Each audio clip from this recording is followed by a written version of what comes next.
एक छोटे से गांव में एक गरीब किसान रहता था जिसका नाम राम था।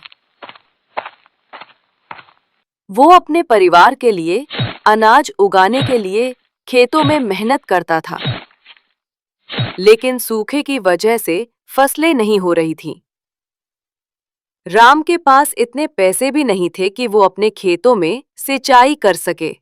एक दिन आसमान में बादल छा गए और जोरदार बारिश शुरू हो गई।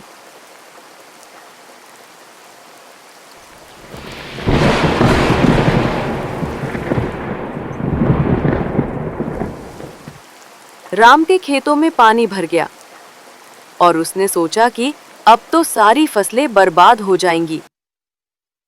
लेकिन तभी एक अनोखी घटना घटी।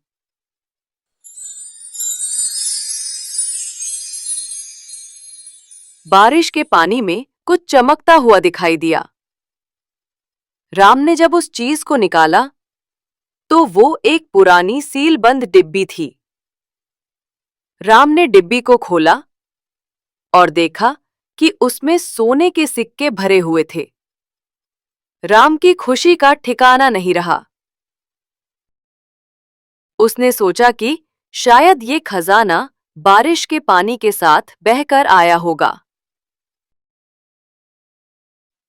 राम ने उस खजाने से अपने खेतों में सिंचाई की व्यवस्था की और फसलें उगाने लगा। जल्द ही उसके खेत हरे भरे हो गए और राम के परिवार की जिंदगी बदल गई।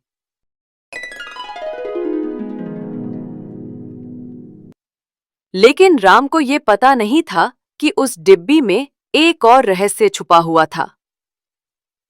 जब उसने डिब्बी को साफ किया तो उसे एक नक्शा मिला। नक्शे पर एक जगह का नाम लिखा था, अक्षय धन। राम ने सोचा कि ये शायद उस खजाने का स्रोत होगा जो उसे मिला था।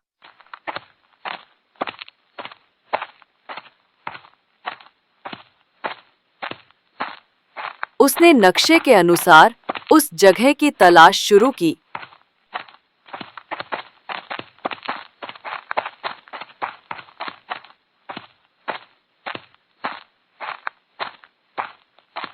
और जल्द ही उसे एक पुराना मंदिर मिला।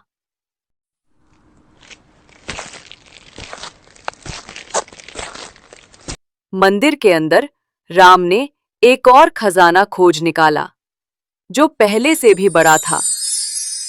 राम की जिंदगी पूरी तरह से बदल गई और वो गांव का सबसे अमीर आदमी बन गया।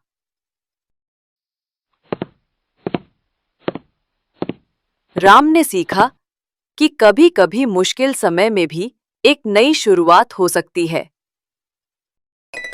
राम बहुत खुश हुआ और उसने सोचा कि अब उसकी जिंदगी बदल जाएगी। उसने अपने खेतों में नए-नए कृषि यंत्रों का उपयोग करना शुरू किया और उसकी फसलें बहुत अच्छी होने लगी। लेकिन जैसे-जैसे समय बीतता गया, राम में गर्व और घमंड आने लगा। वो सोचने लगा कि वो सबसे अमीर और सबसे बुद्धिमान है।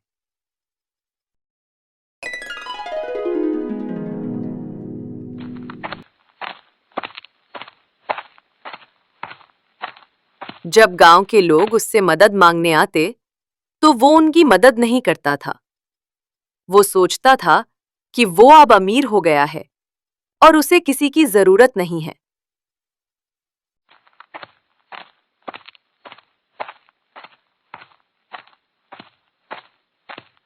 कुछ दिनों बाद गांव में सूखा पड़ गया और लोगों के खेत सूखने लगे।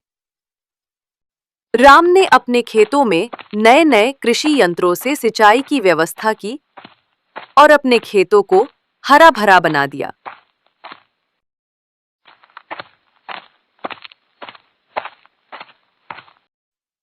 लेकिन जब लोग उससे मदद मांगने आए, तो उसने मना कर दिया।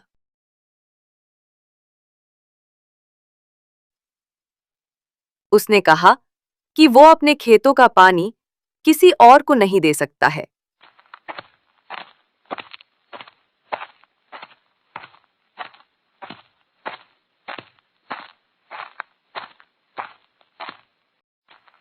लोग उदास होकर जंगल की ओर जाने लगे।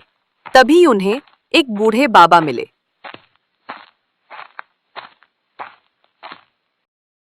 बाबा ने उनसे उनकी समस्या पूछी और लोगों ने बताया कि राम कैसे लोगों की स्थिति का नाजायज फायदा उठा रहा था।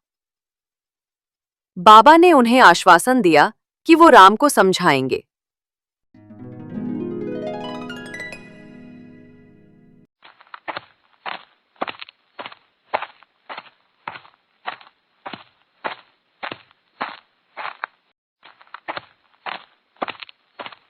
बाबा राम के घर गए और राम को आवाज लगाई। उनकी आवाज सुनकर राम घर से बाहर आया। फिर दोनों घर के अंदर चले गए और उसे समझाने की कोशिश की। राम, तुमने जो खजाना पाया है वो भगवान की कृपा से मिला है। तुम्हें इसका उपयोग लोगों की मदद करने के लिए करना चाहिए, ना कि अपने घमंड को बढ़ाने के लिए। राम ने बाबा से कहा कि वो खजाना मुझे मिला था। मैंने उसे ढूंढा था, इसीलिए वो सिर्फ मेरे पैसे हैं। मेरा जैसा मन है वैसा प्रयोग करूंगा। आप होते कौन हैं मुझे सलाह देने वाले? बाबा ने उसे बहुत समझाया, लेकिन राम कुछ सोच समझ पाने की स्थिति में नहीं था। उसकी आंखों पर लालच का पर्दा गिर चुका था। राम ने बाबा की बात नहीं मानी। उसने बाबा के साथ बदतमीजी की और उन्हें घर से बाहर निकाल दिया। बाबा गुस्से में राम को शाप दिया कि उसका घमंड चूर होगा एक दिन।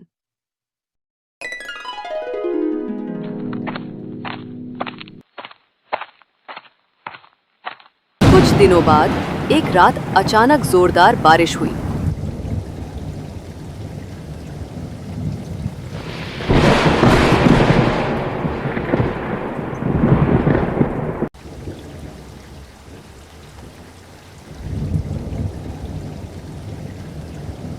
सभी के खेतों में पानी भर गया, जिससे सभी के खेतों की सिंचाई हो गई, जिससे सभी किसानों के बीच खुशी की एक लहर दौड़ गई।